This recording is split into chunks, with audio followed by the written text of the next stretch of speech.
Hello बच्चों। आज जो है हम आपको ये बोर्ड का जो टॉपिक बता रहे थे आपको,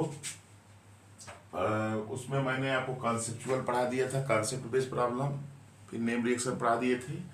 अब ये आज का जो मैं लेक्चर शुरू कर रहा हूँ रिएक्शन मैकेनिज्म, इससे एक या दो क्वेश्चन आपके एग्जाम में आ सकते हैं। तो शुरुआत में मैकेनिज्म जैसे आपका हेलो एल्केन हेलोइरिन्स है, वहीं से है, तो वहीं से हम शुरू कर रहे हैं। वो हेलो एल्केन और हेलोइरिन्स में एक रिएक्शन की मैकेनिज्म आएगी और वो है न्यूक्लियोफिलिक सब्स्टिट्यूशन रिएक्शन। इसकी मैकेनिज्म आपके एग्जाम में आती है लिखने के लिए, तो आज हम यही शुरू कर रहे हैं और आप देखिए ध्यान से, समझ में आपको आएगा। तो जैसे न्यूक्लियोफिलिक सब्स्टिट्यूशन रिएक्शन ये क्या होता है, जैसे न्यूक्लियोफाइल, ये देखो न्यूक्लियोफाइल न्यू माइनस ये होते हैं इलेक्ट्रॉन रिच स्पीसीज होती हैं, इनको न्यूक्लियोफाइल कहते हैं। वहाँ अटैक करते हैं जहाँ इलेक्ट्रॉन डेंसिटी क्या होती है, कम होती है। तो nucleophiles are electron rich species attack where the electron density is minimum. तो न्यूक्लियोफिलिक सब्स्टिट्यूशन रिएक्शन क्या होता है, those reactions in which nucleophile attacks on the substrate, जैसे जिसपे न्यूक्लियोफाइल अटैक करता है उसी को क्या कहते हैं, substrate. Nucleophile attack on the substrate and form substituted product called nucleophilic substitution reaction. तो ये न्यूक्लियोफिलिक सब्स्टिट्यूशन रिएक्शन की डिफिनीशन हो गई। जैसे देखो ये आपका टर्सरी ब्यूटिल ब्रोमाइड, ये टर्सरी हैलाइड है 3 डिग्री का, है कि नहीं। इसका एक्वस NaOH से रिएक्शन कराए तो यहाँ से NaBr अलग होगा, EOH न्यूक्लियोफाइल इसके ऊपर अटैक करके ये सब्स्टिट्यूटेड प्रोडक्ट टर्सरी एल्कोहल बना लिया। इसी तरह से मेथिल क्लोराइड या मेथिल ब्रोमाइड लेते हैं और उसका रिएक्शन एक्वस NaOH से कराते हैं, तो OH न्यूक्लियोफाइल इस पर अटैक करता है, NaCl क्या होता है, बाहर हो जाता है। तो ये दोनों रिएक्शन जो है न्यूक्लियोफिलिक सब्स्टिट्यूशन रिएक्शन के एग्जाम्पल्स हैं। अब देखिए दो प्रकार का न्यूक्लियोफिलिक सब्स्टिट्यूशन रिएक्शन होता है, एक होता है SN1 रिएक्शन और दूसरा होता है SN2 रिएक्शन। SN1 का फुल फॉर्म होता है यूनिमॉलिक्यूलर न्यूक्लियोफिलिक सब्स्टिट्यूशन रिएक्शन और SN2 का होता है बाईमॉलिक्यूलर न्यूक्लियोफिलिक सब्स्टिट्यूशन रिएक्शन। ये देखिए आपका न्यूक्लियोफिलिक सब्स्टिट्यूशन रिएक्शन में मैंने दो टाइप्स अभी बताया था, उसी के आगे देखिएगा ये मैकेनिज्म है SN1 रिएक्शन और SN2 रिएक्शन। ये दोनों रिएक्शन की मैकेनिज्म मैं आपको बताने जा रहा हूं और इसको ध्यान से देखिए, आपको समझ में जरूर आएगा। SN1 रिएक्शन पहले देखिए। SN1 रिएक्शन जो होता है व्हेन टर्शियरी ब्यूटिल ब्रोमाइड, चाहे क्लोराइड भी लिख सकते हैं, when tertiary butyl bromide reacts with aqueous NaOH it form tertiary butyl alcohol. This reaction is the example of SN1 reaction. ये SN1 रिएक्शन का एग्जांपल होता है।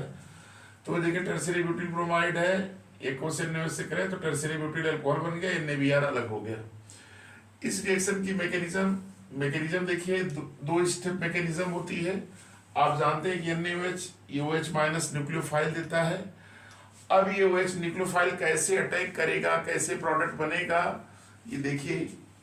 इसकी मैकेनिज्म SN1 की दो स्टेप में होती है। स्टेप 1 यहाँ देखिए आयोनाइजेशन होता है, सेल्फ आयोनाइजेशन कह सकते हैं, रिवर्सिबल होता है। जैसे ये ब्रोमीन यहाँ से इलेक्ट्रॉन लेके जाएगा, इलेक्ट्रोनेगेटिव है, ये हटेगा तो Br माइनस के रूप में यहाँ हटेगा, इस कार्बन के पास इलेक्ट्रॉन की कमी होगी, ये कार्बोकैटायन बन जाएगा। और पहला रिवर्सिबल होता है, स्लो स्टेप होता है, ये आपका फर्स्ट स्टेप हो गया।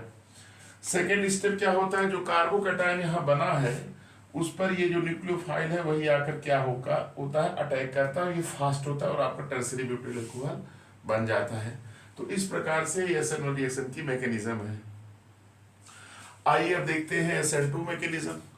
SN2 मैकेनिज्म में क्या होता है कि SN2 मैकेनिज्म में when methyl bromide, methyl chloride जो भी ले लीजिए, when methyl bromide reacts with aqueous NaOH और aqueous KOH, methanol is form. This is the example of SN2 reaction. ये रिएक्शन क्या होता है, SN2 का एग्जांपल है। देखिए CH3Br एक्वस NaOH से रिएक्शन कराए, आपका CH3OH बन गया और NaBr बन गया। ये तो हो गया रिएक्शन। मैकेनिज्म ध्यान दीजिएगा, इसकी मैकेनिज्म एक स्टेप में होती है, ये याद रखिएगा। इसकी मैकेनिज्म कितने स्टेप में होती है, 1 स्टेप मैकेनिज्म है। तो 1 स्टेप कैसे होता है, यहाँ देखिए NaOH लिए है ना, यहाँ NaOH लिए थे, ये क्या होगा, Na+ और OH-। ये जो OH- होता है न्यूक्लियोफाइल होता है, यही अटैक करता है मेथिल ब्रोमाइड पर। देखिए यहाँ ये Br बल्कि ग्रुप है, Br क्या है आपका, बल्कि ग्रुप है। तो यहाँ ये पोजीशन बैक साइड से अटैक करेगा, ये OH ने बैक साइड से अटैक किया। देखिए ये OH अटैक कर रहा है और Br क्या हो रहा है, हट रहा है। तो OH जब अटैक करेगा, Br हटेगा, तो एक स्टेट बनती है, इसी स्टेट को बोलते हैं ट्रांजिशन स्टेट। याद रखिए क्या बोलते हैं, ट्रांजिशन स्टेट। और ट्रांजिशन स्टेट का बनना कोई स्टेप नहीं माना जाता। ये ट्रांजिशन स्टेट बन गई और इसके बाद ये तुरंत किस में बदल जाती है, प्रोडक्ट में, और आपका Br- न्यूक्लियोफाइल ये अलग हो जाएगा। यहाँ देखिए इन्वर्जन इन कन्फिगुरेशन होता है, क्या होता है, इन्वर्जन इन कन्फिगुरेशन। तो इस प्रकार से देखिए इन्वर्जन इन्वर्ट हो गया ना, ये इन्वर्जन इन कन्फिगुरेशन होता है। इस प्रकार ये मैकेनिज्म किसकी है, SN2 रिएक्शन की। तो इस प्रकार इस लेक्चर में मैंने जो है आपको न्यूक्लियोफिलिक सब्स्टिट्यूशन रिएक्शन क्या होता है इसके विषय में बता दिया, और न्यूक्लियोफिलिक सब्स्टिट्यूशन रिएक्शन कितने टाइप्स का होता है इसको बता दिया, और उन दोनों की मैकेनिज्म बता दिया। तो आप लोग इस लेक्चर को ध्यान से देखिए, आपको समझ में जरूर आएगा, और अपने फ्रेंड के साथ शेयर भी करिए, और आप लाइक और सब्सक्राइब भी करिए। थैंक्स।